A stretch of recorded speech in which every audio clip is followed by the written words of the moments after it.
ये तो क्या बोलते हैं अटल पेंशन योजना, इस साल हमने कवर किया हुआ है इसको, डोंट वरी अबाउट इट, ठीक है। अटल पेंशन योजना है, एक और आपका है नेशनल पेंशन स्कीम।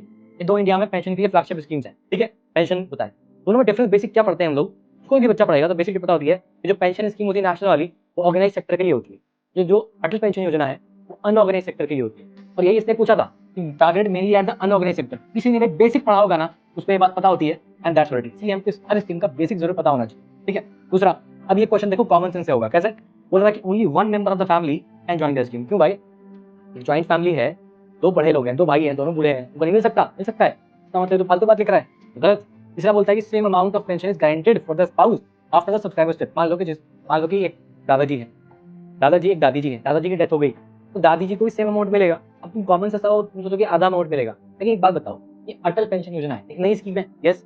अब एक प्रोग्रेसिव स्कीम है, तो चाहेगी ना कि हम अगर काट के देंगे तो क्या मतलब बनता है, बेचारी बूढ़ी है, इसलिए उसको सेम देगी, most likely it is right. मैं अगर रेस्ट लेना चाहूंगा 50-50 में, जैसे ही मैंने 50-50 में 2 को मैंने काटा, तो गलत है, ये गया और ये गया, मैं ऑलरेडी 50-50 में हूँ, 1 तो ऐसे ही सही है, दोनों में कॉमन है, तो 3 को चूज करना है। तो on the spectrum of being it right और रॉन्ग, मैं किस पे जाऊंगा? मैं जाऊंगा कि राइट है भाई, क्योंकि ज्यादा इसका probability of being right is more, मैं इसको राइट मान लूंगा, क्योंकि चूज तो 50-50 ही करना है तुमको। 1 एंड 3 को मैं लेके आगे बढ़ जाऊंगा।